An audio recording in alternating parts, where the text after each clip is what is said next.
Tales from the Trench, a Helldivers 2 Death Corps of Malevelon Creek anthology. Narration created by Lumenaught. Song 1. The Lost Mission. Written by L.T. Cream. They never brief you on what the end feels like. We dove into, redacted, blazing hot and crawling with Terminids. The mission was clear: destroy the Alpha Brood nest and extract. Standard sweep, dash and burn.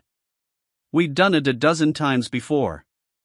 This one felt different the moment we touched down. My boots hit scorched dirt, and the sky above bled orange like a fresh wound. Sandstorms kicked up off the horizon, hell's own breath, the scent of acid and something rotting hung heavy in the air. We were four, me, redacted, and redacted. Brothers and sisters of Super Earth. The nest was buried in a ravine network 5 clicks east. We moved in tight formation, redacted, running recon with the motion scanner. That's when it started, those little blips, hundreds of them. Movement. Fast. Closing, I muttered. Redacted screamed first. A spitter caught her in the chest. Acid ate through her armor like it was tissue. I pulled her behind a rock, but the suit was already melting into her skin. She didn't make a sound after that. Redacted went down next, his legs torn out from under him by a charger that came out of nowhere. Redacted tried to hold, screaming into the combs for extraction. I saw the signal flicker on his HUD. Extraction denied. Area too hot. We ran. I don't remember how long we ran. Hours? Minutes? Everything blurred. The sun never moved. The air stank of ozone and burnt flesh. Redacted bought me time, planting a minefield and throwing himself into a swarm. His screams still echo in my skull. Now it's just me. Hiding in a shattered outpost, gun nearly empty, suit alarms screaming. I sent out the SOS 10 minutes ago. No reply. I think Super Earth wrote us off. Just another botched mission. I can hear them outside. Skittering. Breathing. Waiting. If this message makes it out, tell them we did our duty. Tell them we never stopped fighting. For democracy. For Super Earth. Helldiver out. Song 2. The Ghost of Vetr. Written by Chaplain, Sjamaner, reverse. On the frostbitten world of Vandalon 4, where ice storms howled like beasts and the ground never knew warmth, lived a soldier named Reverse.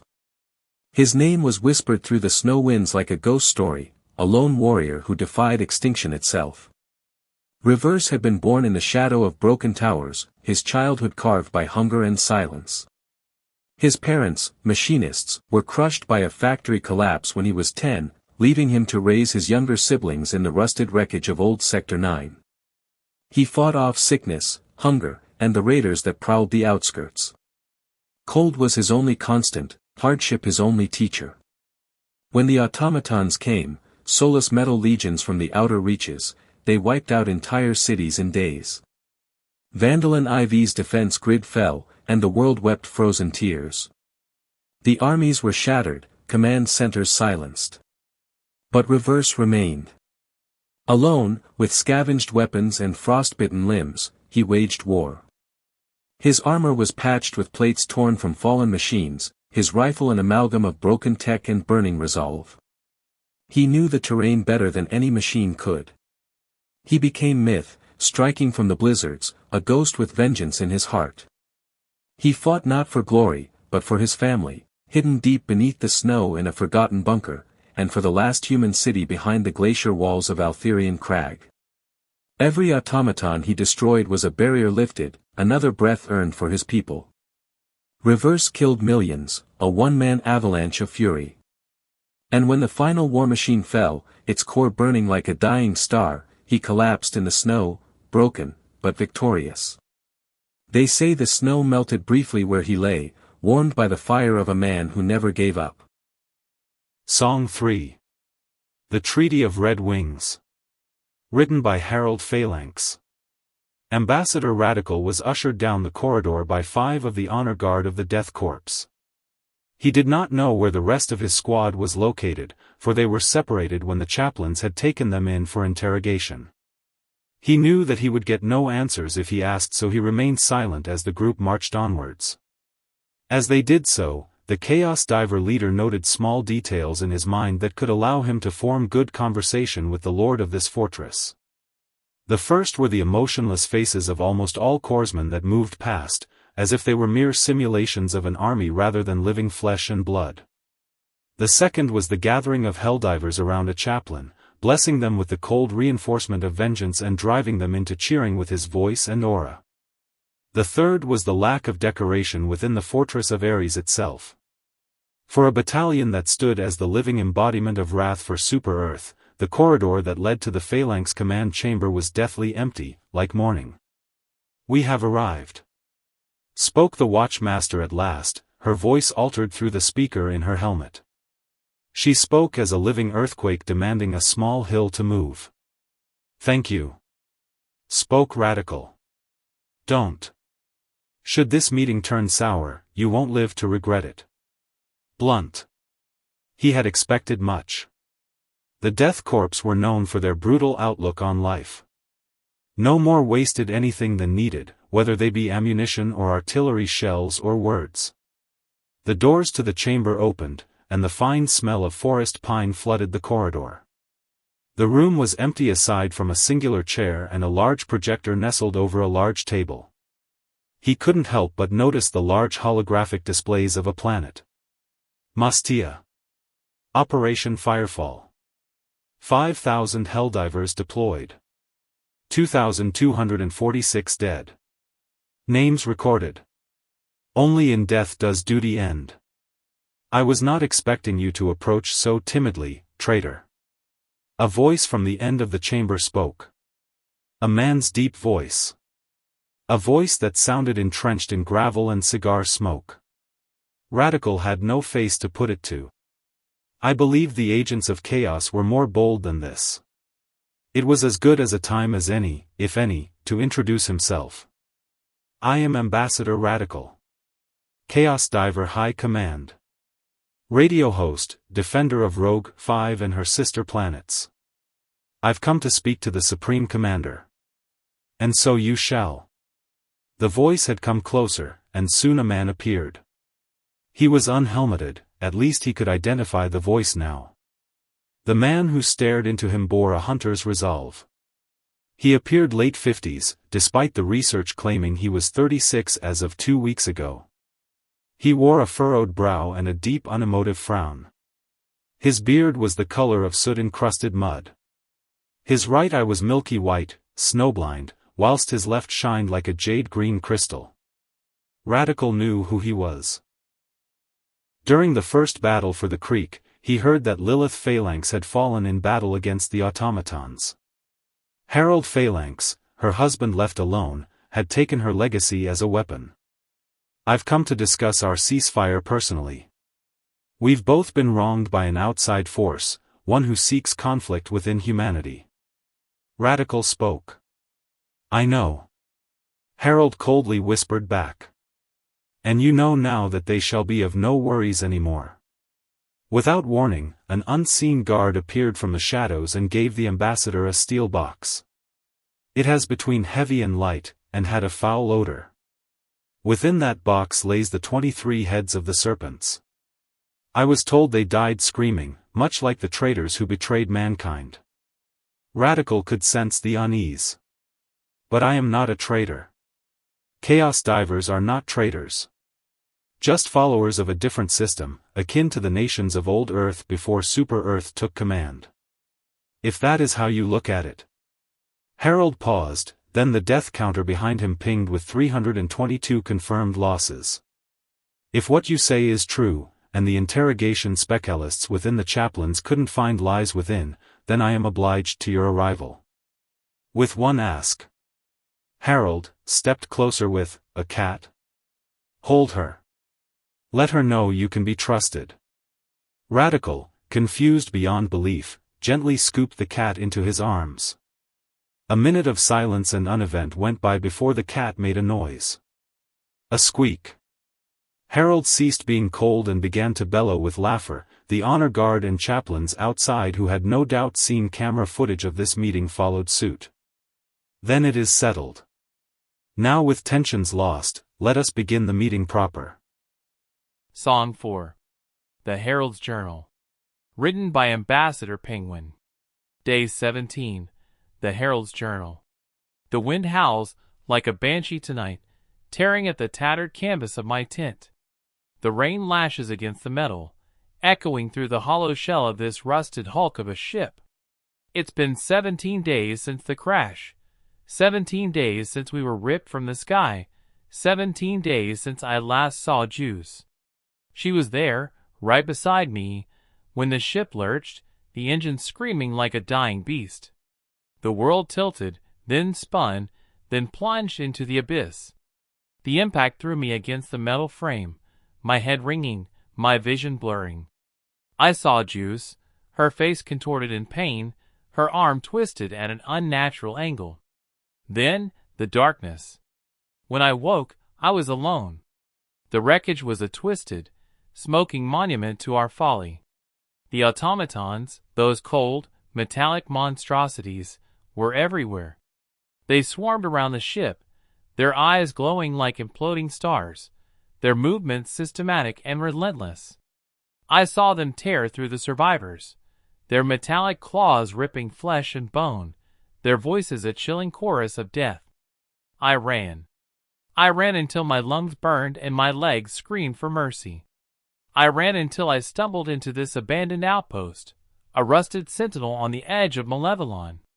The automatons pursued me, their metallic footsteps echoing in the desolate landscape. I fought back, my rifle spitting fire, roaring thunder released from my barrel, but they were relentless, their numbers seemingly endless. I hid. I crawled into this rusted strider, a remnant of a forgotten war, seems to have been shot once to the eye. The walls are cold and damp, the air thick with the stench of oil. I've been living on scavenged rations, my thoughts a swirling vortex of fear and despair.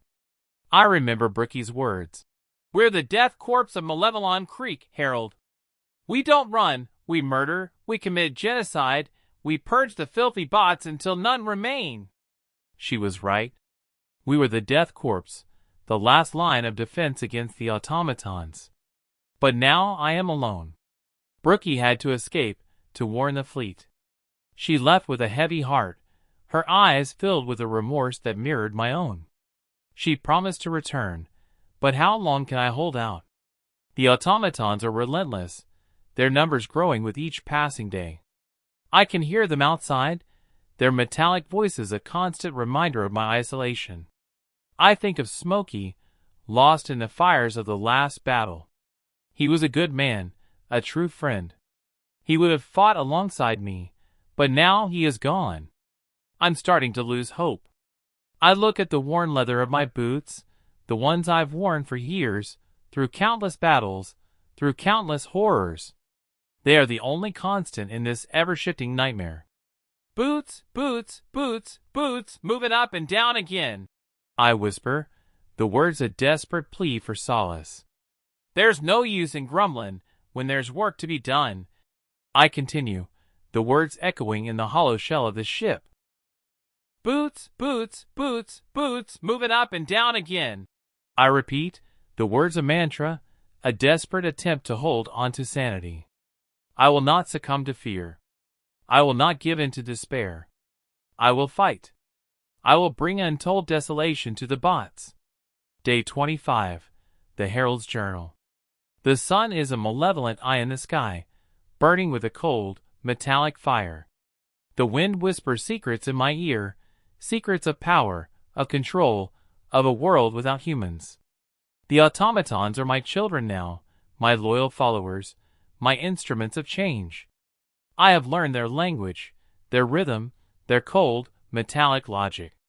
I have learned to speak to them, to command them, to move them as if they were extensions of my own will. They are my army, my legion, my instruments of destruction.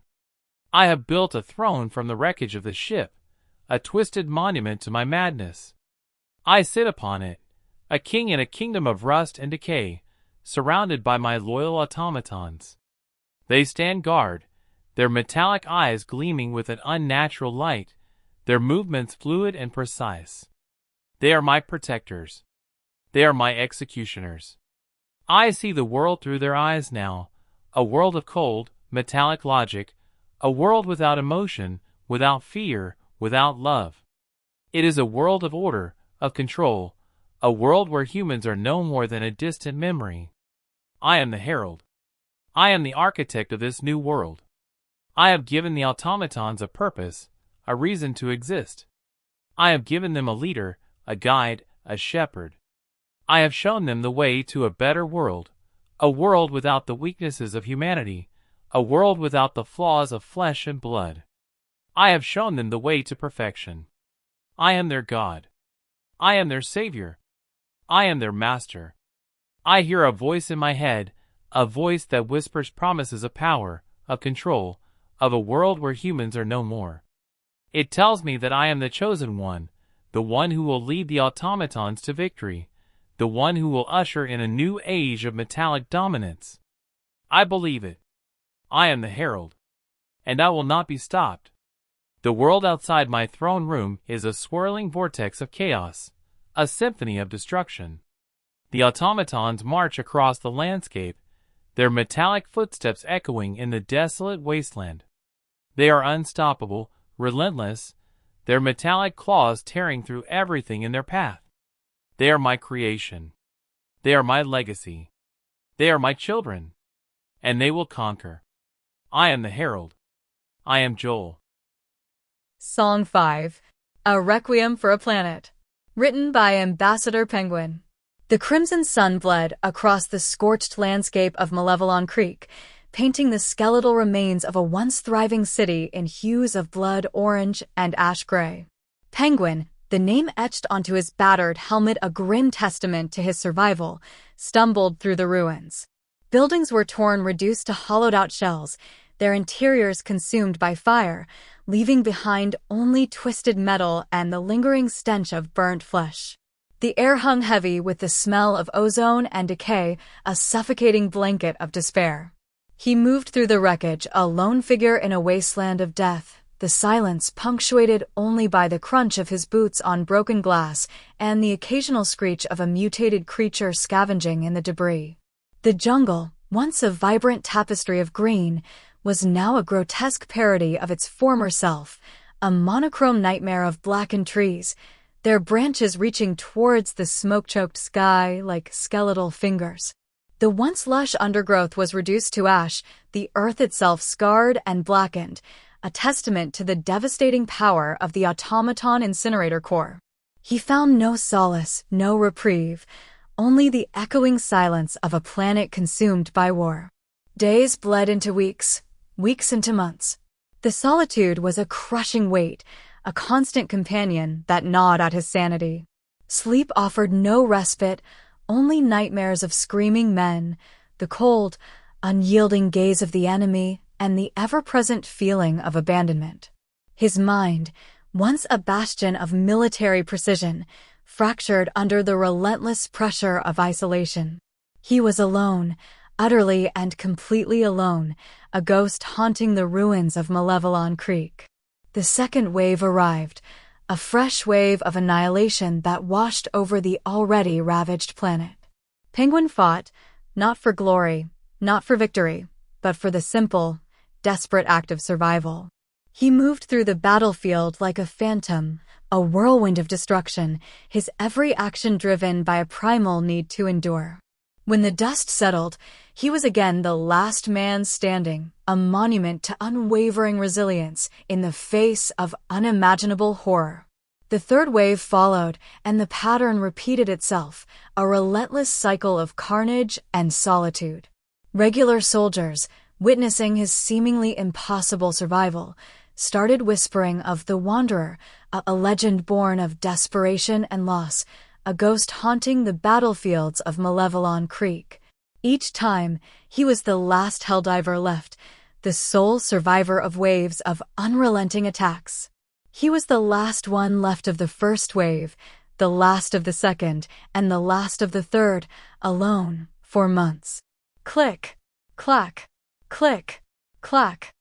The MG-43, Penguin's trusty weapon, awoke each dawn to the familiar thunder of its own barrel, the metallic tang of cordite heavy in the air.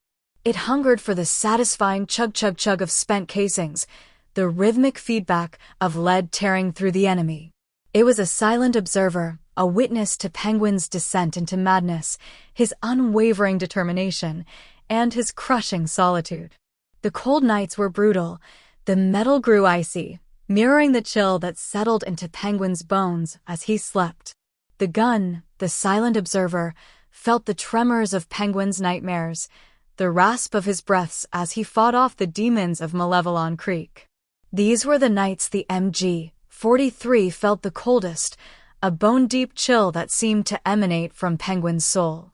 It was a bond forged in fire and blood, a silent understanding between man and machine. Another day, another battalion of those scrap-heap automatons. These things are relentless, but not as relentless as the memories. Click-clack. Each trigger pull is a prayer, a plea for silence, a desperate attempt to drown out the screams of the fallen. Click-clack. They keep coming, wave after wave, and I keep shooting. Click-clack. This gun, it's an extension of me now. It's my only companion in this desolate graveyard. It feels cold as much as I do.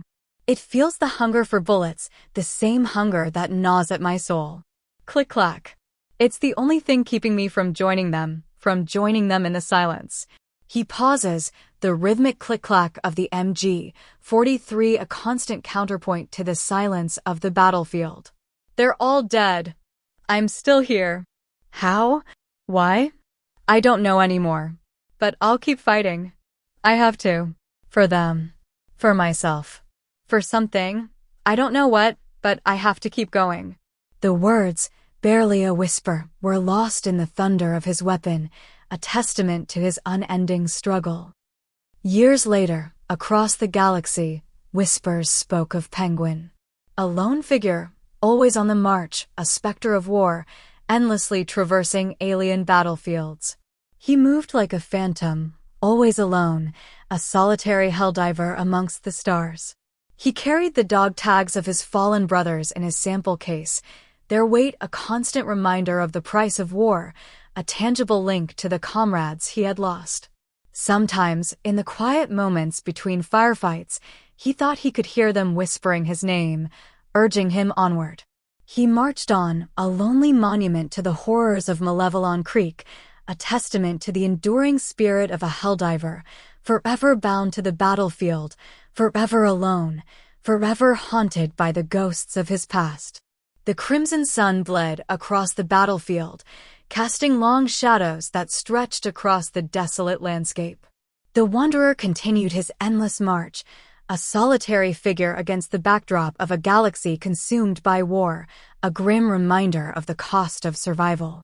He was the last helldiver left on Malevelon Creek, a testament to the enduring power of solitude and the ghosts of war that refused to be silenced.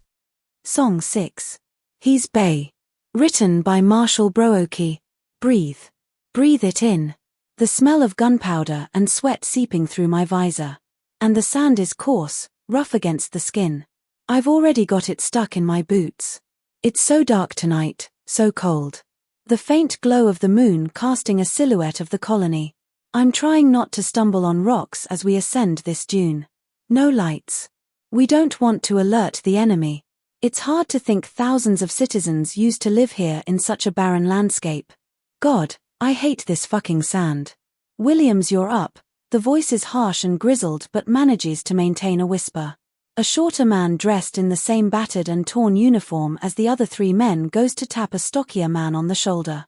Let's make this quick. He kneels to rummage through his pockets and pulls out a piece of paper as if to double-check his judgment.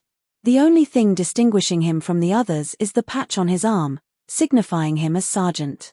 Corporal Williams, the heaviest of the four, reaches around his back to a heavy machine gun hanging loosely on a sling. Taking the front point, the other 3 form up on him. The first 2 behind Williams are Kane and Jaeger, both of whom are freshly deployed privates. On the flank is Sergeant Gallows keeping his eyes on the rear. Working their way up to the wall of the colony, Private Jaeger taps Williams on the shoulder and moves up to the wall, the other 3 turning their attention to the flank. From his belt, Jaeger takes all 3 of his thermites and places them on the wall. Thermites live, the young man's voice was shaken but firm in his words. Williams turns back to the front point and they resume formation. The faint glow of thermite shining against their standard-issue Korps helmets, the smell of burning metal filling their noses. The light dimmed for a moment of brief silence before the compact explosion blew the metal bits forward, clearing a path for the men. As they made their way inside, they could feel their minds twisting and squirming. "Steel your nerves," Sergeant Gallows signals to move further into the colony. Idly passing, the group makes their way deeper into the colony, debris of what was once houses strewn all over the ground, burning vehicles, and impact craters lined the streets. As they clear through the city, Kane happens upon the body of a member of SEF wrapped in the Super Earth flag stained in crimson red. "Those fucking squid." Kane kneels to look at the mutilated man. "Get up, our mission is to evacuate the remaining civilians, not feel sorry for the ones that didn't make it." Gallows reaches a hand down and places it on Kane's shoulder. Kane slowly rises and meets the gaze of his superior, giving him a nod of acknowledgement. "Aye, sir." Gallows turns and motions for Williams to move out. With each step they take, their heads feel heavier, their minds swirling. Clearing their way through, they avoid the hordes of voteless mindlessly roaming about the city. Turning the corner, they are met with a monument. A pulsating monolith. Signaling to move in, their minds are clawed at and grow hazy. Each step more painful than the last. "Just get rid of the thing." Jaeger puts his hand on his helmet. "I can't breathe in this." "Keep your helmet on, son. Try to look around and see what it's powered by." Gallows motions for each of them to look around in different areas of the vicinity. After searching for some time, Kane rejoins Williams. "Do you hear that whispering man? It's best you keep that to yourself. Your mind's playing tricks on you." Williams moves towards the center to rendezvous with the group before stopping abruptly. "What the hell are you doing, Private Jaeger?" Kane follows up to Williams, meeting his gaze at Private Jaeger standing inches from the monolith staring into it, his weapon hung absently at his side. "Step away from the structure." No response. Jaeger begins to slowly move his hand up. "Don't." Williams takes a few steps toward him before Jaeger begins convulsing. Seeing him fall to the ground, Williams rushes over and holds him in his arms as the young man shakes violently before going limp. "Damn. What the hell happened?" Kane runs over to look down at him. "I don't know, but stay away from the structure. Where is Sergeant Gallows?" Pain shoots through Kane's left leg. His bone breaks, and he loses his support, falling to the ground yelling in pain. Williams grabs him by the collar and begins dragging him behind some debris as bullets fly over them. One of them catches Williams in the side before he pulls them both up against a slab of concrete. "What the hell was that?" Kane grabs his shin with blood beginning to seep through his gloves. "Something's shooting at us." Williams, now holding his side, darts his eyes around the perimeter. "They might be hunkered down near the base of that crater we passed earlier." Williams readies his weapon and peers around the corner before getting back down, gunfire suppressing above them. "I think they are. Take this and don't peek your head up." He hands Kane the radio he had attached to his chest before turning the corner and moving up while staying low to the debris. Kane remained there, gripping his sidearm in one hand and the radio in the other as he heard the gunfire of Williams's heavy machine gun and what sounded like 3 others. It began to die down, and amidst the gunfire, he heard a scream and then silence. He stayed there for a few moments waiting, but nothing came. He peeked his head over, and across from him laid Williams, weapon to the side and blood running down his neck. He readied himself, pushed over the debris, limping the whole way, and made his way up to the crater. He was ready for his last stand against the enemy. Using all his might, he jumped into the crater, sidearm in hand, and saw other Helldivers, blooded, lying shot dead. What? 3 lifeless bodies strewn about the crater, smoke wafting from the muzzle of their rifles. Spent casings scattered in the gravelly sand. One died on the mounted machine gun. Another attempting to help Belt feed the ammo. The last looked as though he had dragged himself halfway out of the crater, trailing a streak of blood in the orange sand, before giving his last exhale. Kane, falling to his knees, rubbed his hands in the sand. He wiped his visor clean and shambled over to the two who were fighting for their lives to reload the weapon. He grasped onto them, flipped them over, and inspected them. They must have been some sort of traitor allegiance. Who would do something like this, to their own men? But he found no heretical symbols. No distinguishing uniform. What he found only deepened his concerns. Standard issue Helldiver uniform, the BO1. On the shoulder, the Super Earth flag patch. He fell backward off of the men, unable to wrap his head around what happened. And in the silence of the blowing wind, he sat there. Until. Private. The voice was harsh and weathered, unmistakably Sergeant Gallows. Kane instinctively went to put pressure on his left leg before a sharp pain reminded him of his injuries. Stumbling up the crater back toward the monolith, Kane shouted out to Gallows. "Sergeant! Sarg over here!" As he met the top of the crater up on the horizon was Sergeant Gallows, running towards his direction. He pulled himself up and out of the crater, being careful not to drag his feet. Gallows, seeing him pull his way up, rushed over to him. "My God, what happened, son?" I don't know, they were one of us." Kane glances back at the makeshift trench and the men who had taken the life of his brother-in-arms. "We need to get the hell out of here, that gunfire is gonna draw attention." Gallows gets under Kane and throws his arm over his shoulder as they both begin to hobble away from the monolith. Kane can feel his head itching, the tension building up in his temples. Making their way deeper into the colony, they sit down at a statue of a Helldiver, broken and in ruin. Gallows props Kane's leg up and takes from his back a rifle. William's rifle. He puts it up against his leg and begins wrapping cloth around it. He's not gonna be needing it anymore, don't worry. "Sarg, are we traitors?" "No, son, we're expendable." Kane sits there a moment thinking of home, of seeing his parents again. He thinks to himself, why would they abandon us? We were right there. Moments later and we would have made it to extract. But now, we're running low on supplies, we're down to our last few magazines, no stims, no comms, and down to just 2 men. A look of despair washes over him as he looks down at the coarse sand that had been stained with his own blood.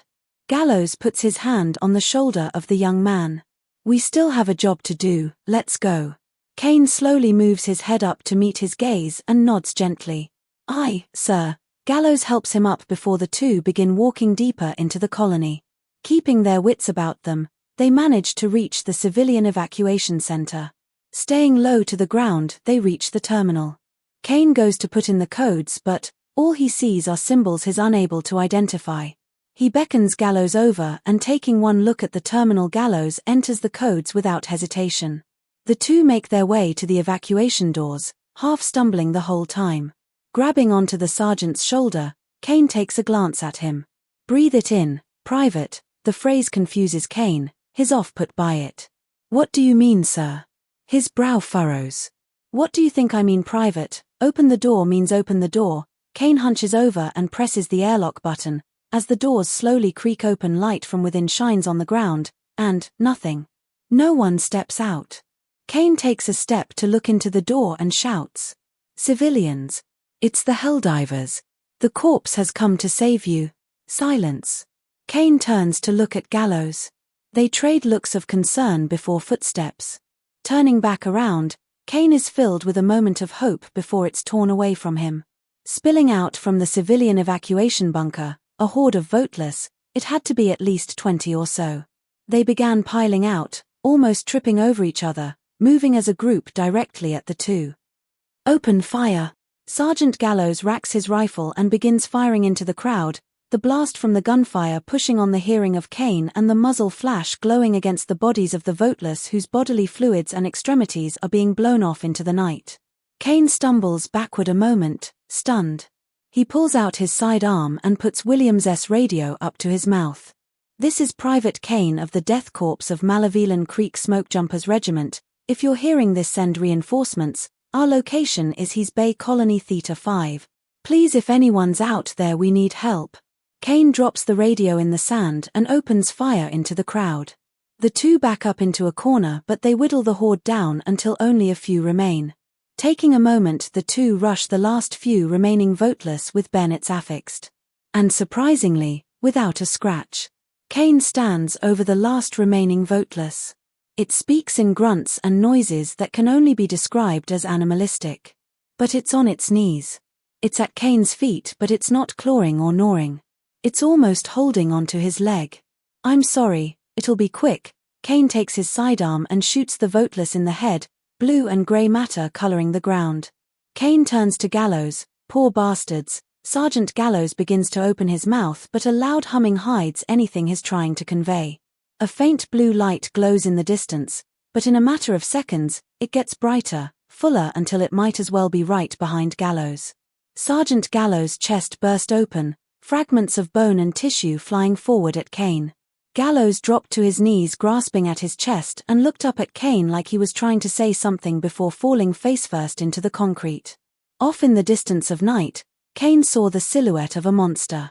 A creature on hind legs cast in the moonlight with backward jointed legs and an exoskeleton-like carapace.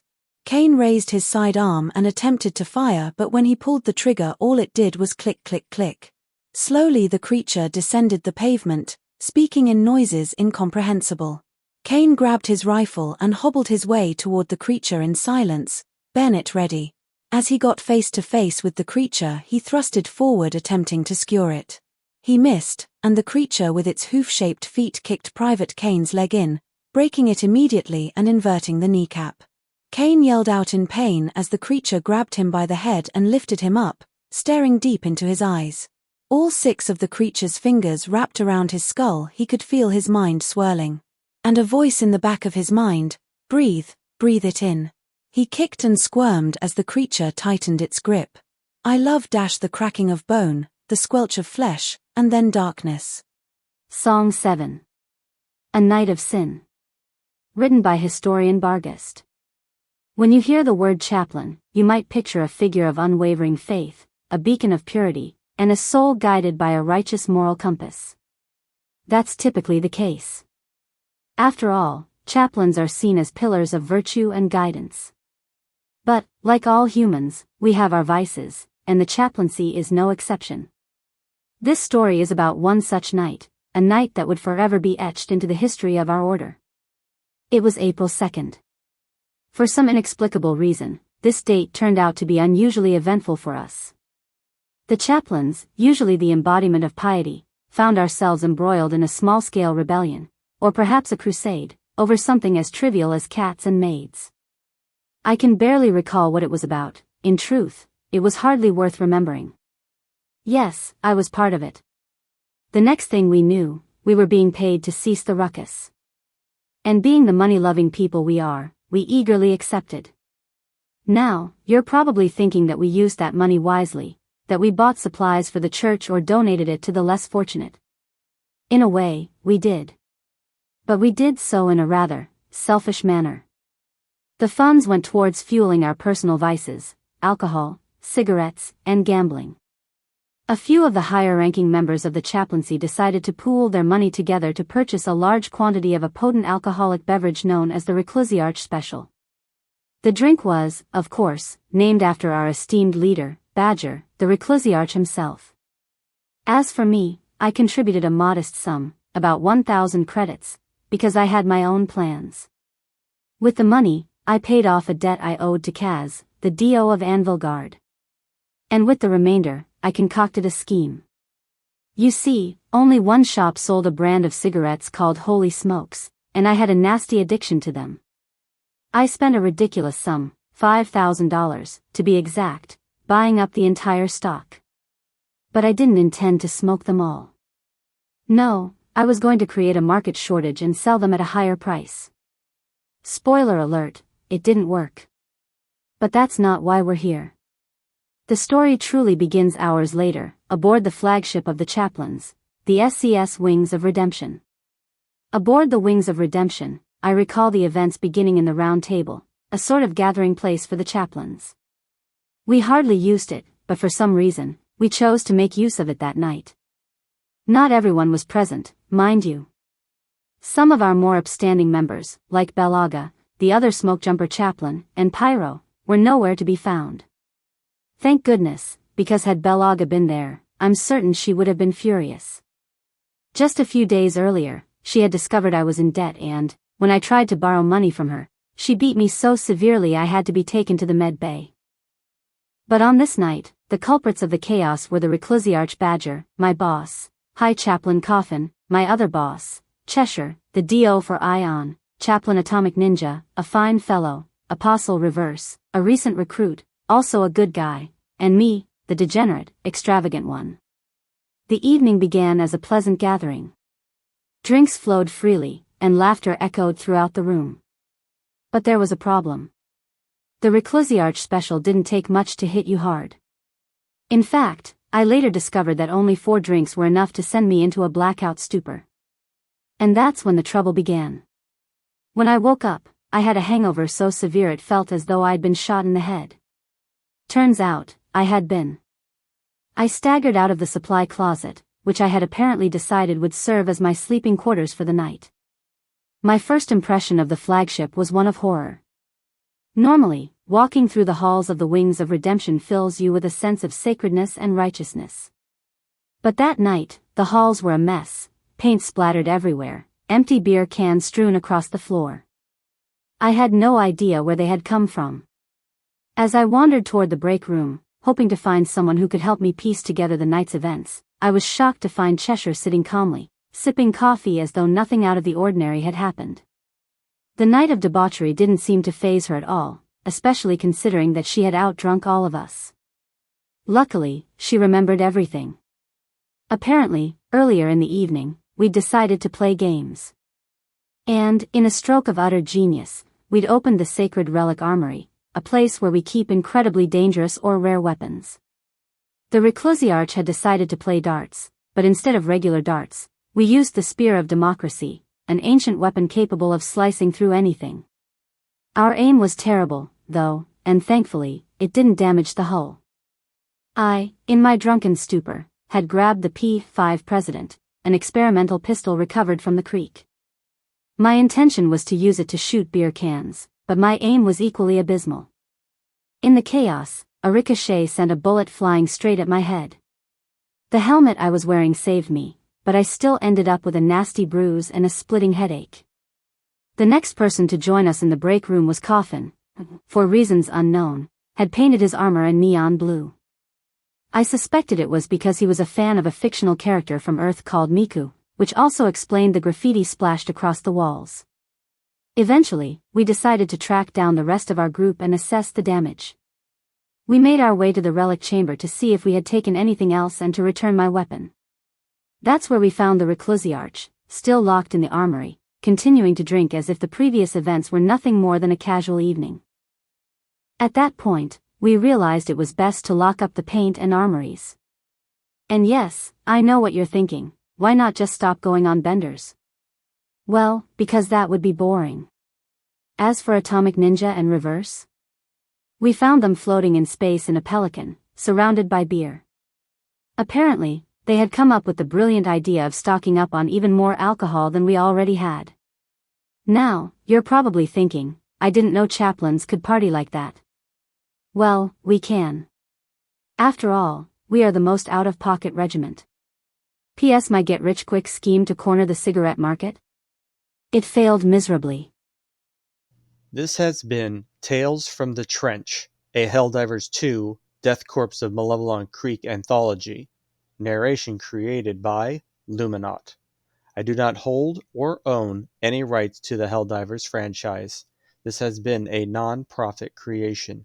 Please donate to the Arrowhead-approved Save the Children charity organization. The author hopes you have enjoyed this program.